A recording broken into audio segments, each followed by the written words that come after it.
महात्मा गांधी माध्यमिक व उच्च माध्यमिक विद्यालय मुदखेड येथे कार्यरत आहे आणि निश्चितच आमच्या शाळेमध्ये आणि कॉलेजमध्ये 53वे तालुकास्तरीय बालवैज्ञानिक प्रदर्शन 2025 आणि 26 याचे आयोजन या ठिकाणी केलेले आहे आणि याचं निश्चितच याचे आधार जे म्हणू किंवा याचे जे प्रेरणा स्रोत जे आहे ते आमचे विद्यार्थीच आहेत सर.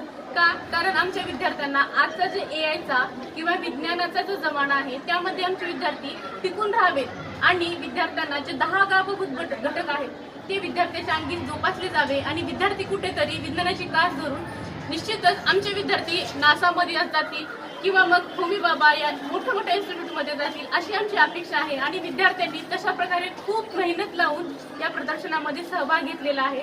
अवश्यच आज आपण सर्वांनी पाहायचं आहे की विज्ञान प्रदर्शन कशा प्रकारे रंगते.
प्रगत देश आपण कोणाला म्हणतो? कोणता देश हा प्रगत आहे? कोणत्या देशाची अर्थव्यवस्था ही आज पुढे आहे?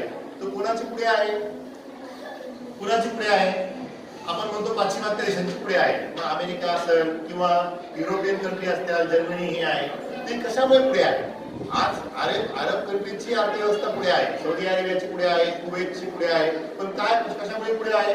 फक्त तेल विकून पुढे आहे. त्यांच्याकडे तेलाचे साठे आहेत, तेल विकतात, पुढे जातात. ते तेलासाठी किती दिवस टिकतील याची काय गॅरंटी आहे का? नाही. आज आपण म्हणतो की अपारंपरिक ऊर्जा, आपण रिन्युएबल एनर्जी म्हणतो त्याला. आता अमेरिकेची एकच कंपनी आहे, तुम्ही नाव ऐकलं असेल, इन्व्हिडिया नावाची. काय करते इन्व्हिडिया कंपनी? मला सांगायचं एवढाच काळ आहे की आपल्याला काळानुसार राहिलो नाही, आपल्याला काळ सोडणार नाही. म्हणजे एकच म्हणतो आपण, there is only one permanent thing and that is the change. आणि आता काळ जो आहे तो विज्ञानाचा काळ आलेला आहे. दुर्दैवानं आपल्याकडे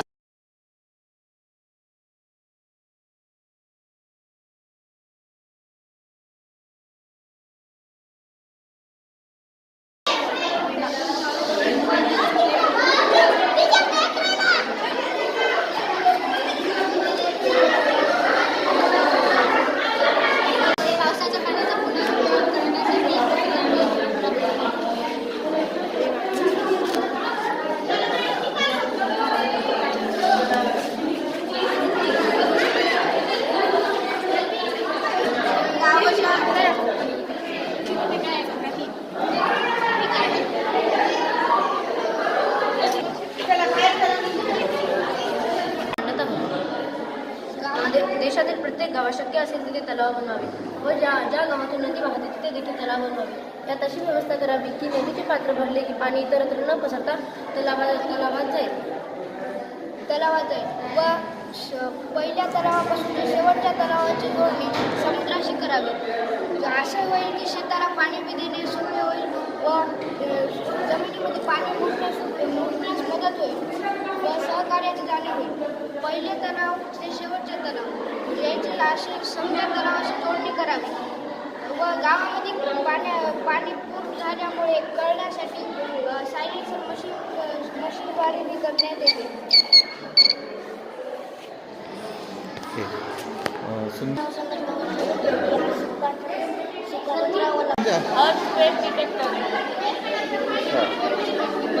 कसं कार्य करते? जेव्हा आपल्या जमिनीमध्ये छोटीशी हालचाली झाल्या किंवा कोणता भूकंप आला तर त्याचा आवाज होतो. बरं.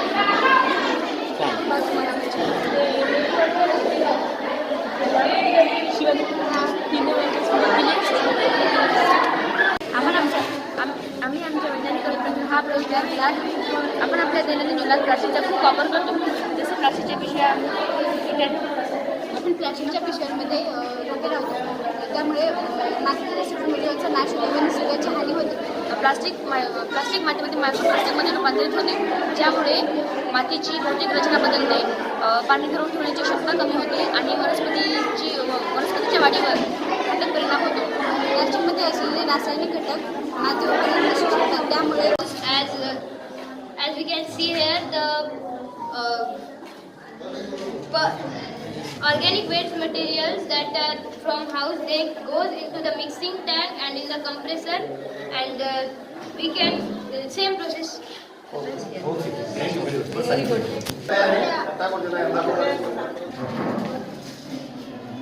अरे वा, कुठं चाललंय? कुठं चाललंय? लावलेला आहे आणि पवनचक्की म्हणजे जे वाऱ्याच्या सहाय्याने फिरणारे धान्य धरणे, पाणी उपसणे किंवा वीज निर्माण करणे यासाठी वापरला जातो. ही एक पर्यावरणास अनुकूल ऊर्जा मिळवण्याची पद्धत आहे, ज्याद्वारे गतिज ऊर्जेचे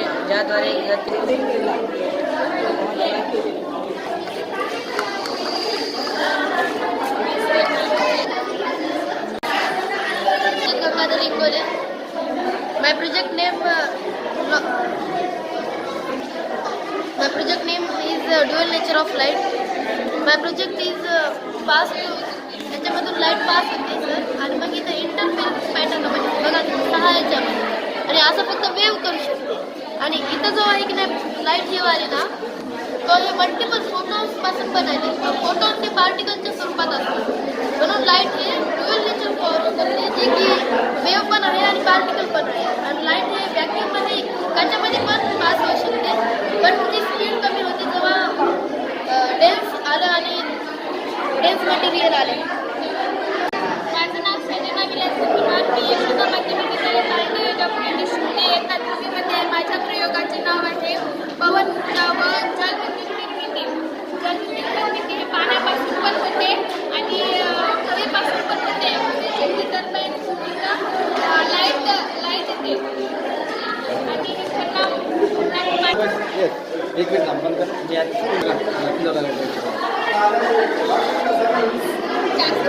नाव सांगा मला. आपत्ती व्यवस्थापन व हरित ऊर्जा बरं, शाळेचं नाव? PMC जिल्हा परिषद हायस्कूल रोहित पिंपळगाव. तर काय उपयोग या प्रयोगाचा? जेव्हा नदी नाल्यांना पूर येतो, पूर आल्यामुळे रस्त्यावरून पाणी गेल्यामुळे प्रवासी रस्ता क्रॉस करायला बघतात, तो अपघात होतो. हा अपघात टाळण्यासाठी जेव्हा पुलावरून पाणी जाते तेव्हा आम्ही पूलवर आणतो व प्रवासी पुली जातो.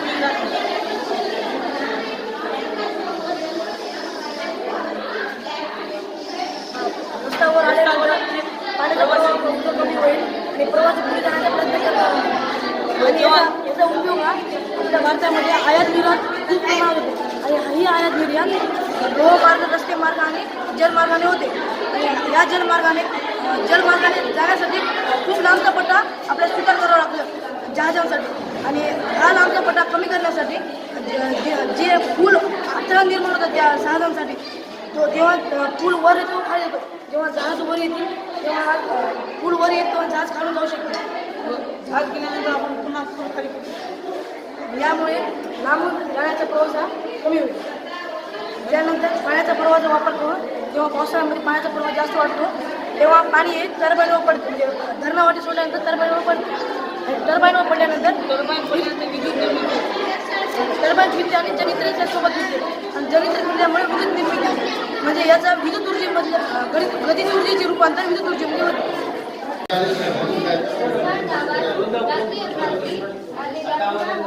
खूप लोक मृत्युमुखी पडले व जनावरांची जीवितहानी झाली. त्या घटनेला अनुसरून आम्ही हा लेख तयार केला. आपल्या सर्वांना माहिती आहे की आपल्या भागामध्ये होणारी पुरामुळे आर्थिक हानी मोठ्या प्रमाणात आहे, आणि ती हानी आपल्याला परवडेल पण जीवितहानी परवडणार नाही. कदाचित जीवितहानी परवडणारच नाही.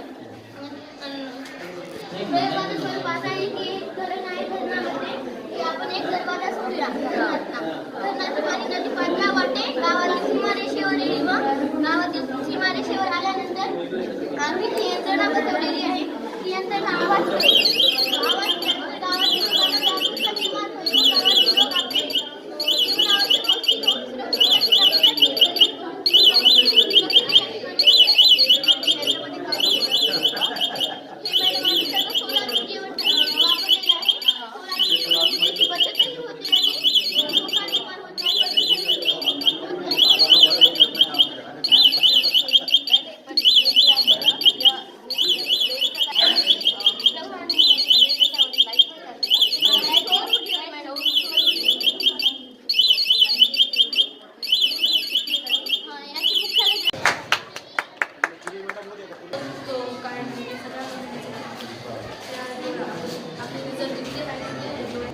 हे काय ॲनाटॉमीची माहिती दिली. परत बोलत आहे ते.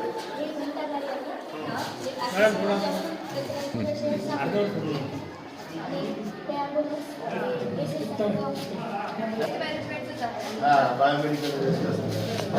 फिल्टर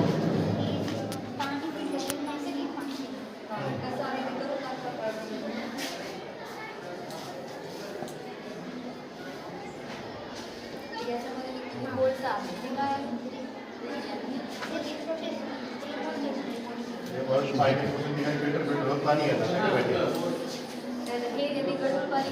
स्वच्छ पाणी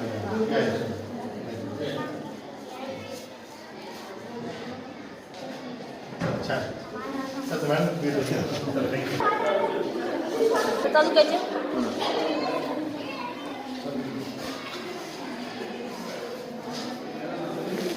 पवन चक्की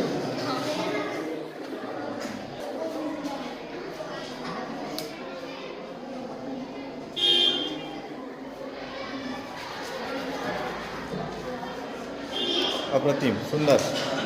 कोणत्या शाळेत भेटत? महात्मा गांधी. या शाळेचे छान बनवतात. बरं. जिल्हा परिषद हायस्कूल मुगट. छान. कोणता प्रयोग आहे? विज्ञानाचे चालू बरं. मुगटच्याच कशावर चालते? हवेवर. बरं. दाखवा चालू. जेव्हा हवा येते ना तेव्हा हे फिरते. अच्छा. आणि तेव्हा हे मग फिरते आणि ते ऊर्जा निर्मिती होते आणि ती ऊर्जा आपल्याला मिळते. Okay thank you. आपल्याकडे कोणता प्रयोग आहे?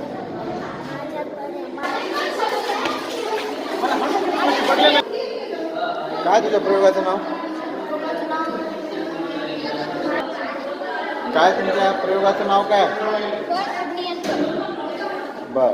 आपलं उगीचा असेल असं करायचं आणि मग ते जे काही फळ एक सेकंड. हां काही दोरीवर काम करते सर मला असं ओढायचं आणि तेव्हा याच्या हातात या फळाला द्यायचं लाईटातून काही आणि याला ओढायचं आणि जर फळ फुटलेलं असेल तर खाली पडून ते फुटू शकते किंवा त्याचे नुकसान होऊ शकते तर याच्यासाठी हे फळ तोडणी यंत्र काम असतं. वा सुंदर. शाळेचं नाव? महात्मा गांधी. बरं. काय आहे प्रयोग? रोबोट. रोबोट तयार केला आहे. छान. नमस्कार माझे नाव गीता गुट्टाकडे आहे. मी माझ्या शाळेचे नाव जिल्हा परिषद प्राथमिक शाळा पांगणगाव तालुका मुदखेड जिल्हा नांदेड. माझ्या विज्ञान शिक्षकाचे नाव श्री आनंद सुरकुटला सर. यापुढे माझा मित्र आदित्य सांगतो. या प्रकल्पाचे नाव आहे घनतेचा प्रकल्प. यांच्या आहे या दोन्हीमध्ये पाणी टाकायचे पहिल्यांदा जसे की मीठ टाकायचे मीठ मिसळवायचं आणि हलवायचं. दोघांमध्ये मी ज्यामध्ये मीठ आहे ते त्यामध्ये लावायचे आलू बरी तरंगते ज्यामध्ये मीठ नाही त्याचं काही आलू तरंगत नाही. नमस्कार माझे नाव विलास गाडे. मी इयत्ता 6वीमध्ये शिकते. माझ्या शाळेचे नाव जिल्हा परिषद प्राथमिक शाळा पांगणगाव तालुका मुदखेड जिल्हा नांदेड. माझे विज्ञान सरांचे नाव श्री आनंद सुरकुटला प्रयोगाचे नाव पाण्याचे प्रश्नशील ताण. प्रयोगाला लागणारे साहित्य प्लेट साबण पावडर आणि एक बॉटल. प्रयोगाला सुरुवात करूया. आधी आपण प्लेटमध्ये पाणी टाकून घ्यायचे आहे त्यावर पावडर टाकायची मग आपले बोट ओले करून साबणीमध्ये घासायचे मग आपल्या पावडरच्या कणांवर बोट ठेवायचे. पावडरच्या कणांवर बोट ठेवतात पावडरचे कण एकमेकांपासून दूर जातात म्हणजे की पाण्याचे पृष्ठवंशीय ताण कमी होते. नमस्कार माझे नाव कुमारी सृष्टी किशोर जिल्हा परिषद प्राथमिक शाळा डोंगरगाव तालुका मुदखेड जिल्हा नांदेड. या शाळेमध्ये डोंगरगाव शाळेमध्ये मी इयत्ता 7वी या वर्गात शिकत आहे. तर हे पूर नियंत्रण व जलसंवर्धनाचे प्रयोग आहे. देशात किंवा राज्यात अतिशय पाऊस झाल्यानं पूरग्रस्त परिस्थिती निर्माण होते त्यावर उपाययोजना करणे आवश्यक आहे. 2025 मध्ये सगळीकडे पूरग्रस्त परिस्थिती निर्माण झालेली होती. त्यामुळे शेतीचे मोठे नुकसान झाले प्राणहानी व वित्तहानी देखील झाली. अशी पूरग्रस्त परिस्थिती होऊ नये म्हणून आम्ही एक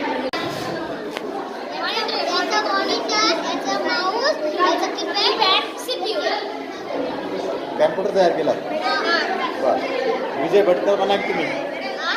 विजय भटकर तुम्ही सुपर कॅम्प्युटर तयार केले ज्यांनी असे शास्त्रज्ञ काय आजच्या प्रयोगाचं नाव? पावसापासून सुरक्षित कपडे वाळवण्याची स्टँड.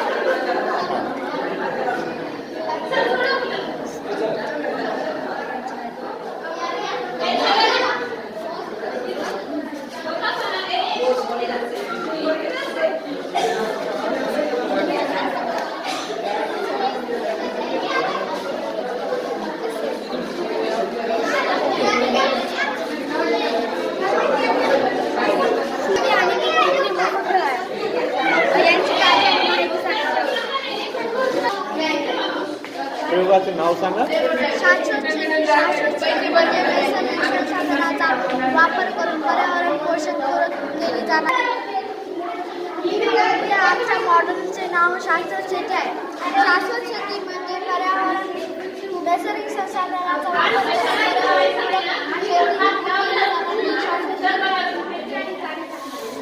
रासायनिक तयारी जर आपण खत, शेणखत, झाडांची वाढलेले पालापाचोळा याचा उपयोग केला तर जमिनीला सुपीकता वाढते. सांगा. पाणी शुद्ध करण्याची प्रक्रिया. कसं शुद्ध कराल पाणी ह्या प्रयोगाने? पावसाचे पाणी परिसराचे साठवायचे, त्यानंतर त्या टाकीतील अशुद्ध पाणी याच्यात सोडायचे. सोडलेल्या पाण्याचे फिल्ट्रेशन होऊन बाहेर येणार. बाहेर आल्याने शुद्ध होणार. शुद्ध झाल्याने पिण्यासाठी किंवा इतर कामासाठी आपण वापरू शकतो. छान. मला सांगा हे या प्रयोगाचं नाव काय? प्लास्टिक बॉटल आणि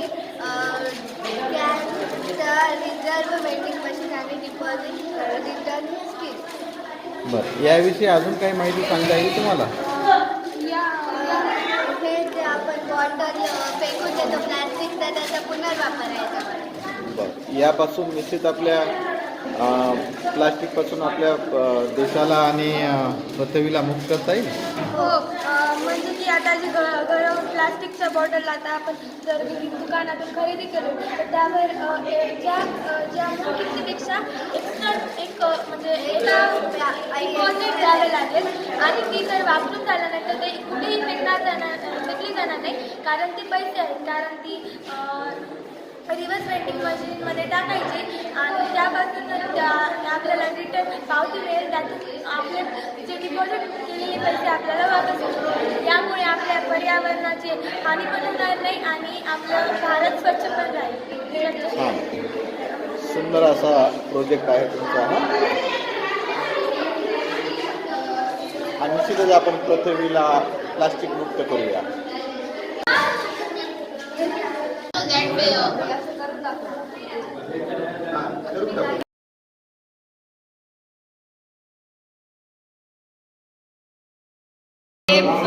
एक ते 4 वर्गासाठी 2 अंकी संख्या, 4 अंकी संख्याचं वाचन करण्यासाठी 4 झाले अशा पद्धतीने.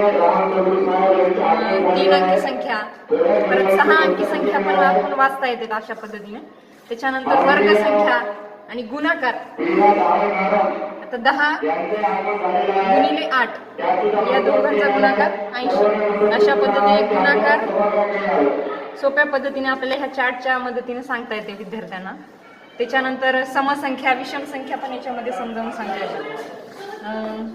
त्याच्यानंतर हे गेम्स आहेत, अपूर्णांकावर आधारित हे गेम्स आहेत. याच्यामध्ये 1/2, 1/4, 3/5 हे जे संकल्पना ह्याच्यामध्ये विद्यार्थ्यांना स्पष्ट होतात. आता हे खेळायचं कसं आहे, हे दोन सोंगट्या आहेत ह्याच्याने खेळायचं खरं तर. आता हे 6 आणि 1 आहे. 1 हा अंक वरती घ्यायचा आणि खाली 6 म्हणजे 1/6. याच्यामध्ये 1/6 अपूर्णांक शोधायचा आणि त्याच्यावर हे सोंगटी ठेवायची. आता 1/6 कुठं आहे याच्यामध्ये,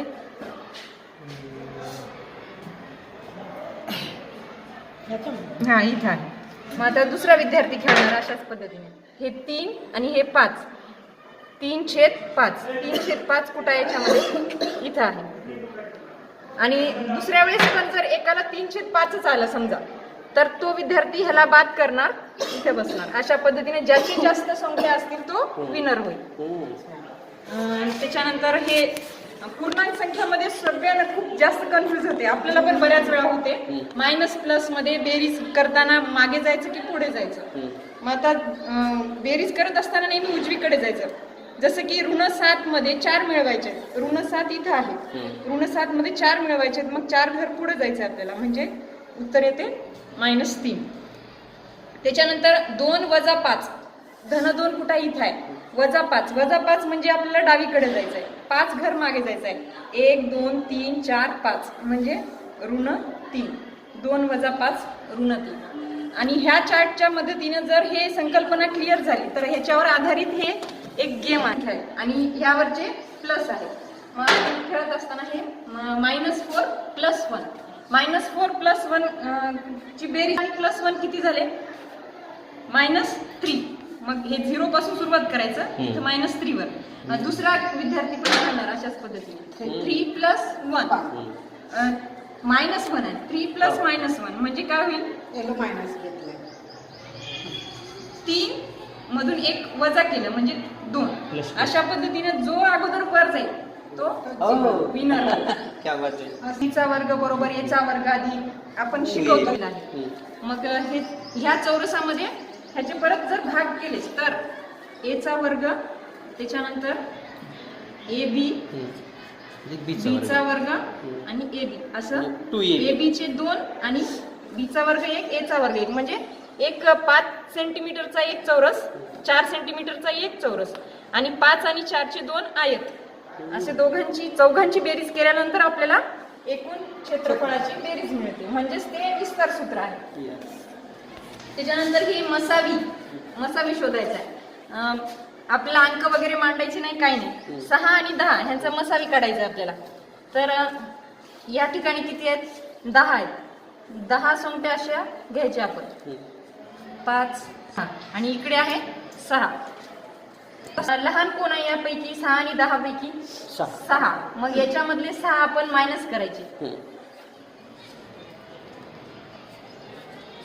6. आता किती राहिले, इथं 4 आणि इथं 6 आहे. ह्या दोन्ही पैकी कोण लहान आहे, 4. मग कोण मोठा आहे, 6. मग ह्या मोठ्यामधून 4 वजा करायचे. इथं किती राहिले, 2. आता इथं 4 राहिले. परत ह्यामध्ये कोण लहान आहे, 2. मग मोठ्यामधून हे 2 वजा करायचे. मग शेवटी दोन्ही बाजू बरोबर केव्हा झाले, इथं 2 इथं 2. मग ह्या 6 आणि 2चा मसावी येतो 2. तसंच हे लसावीचं पण आहे.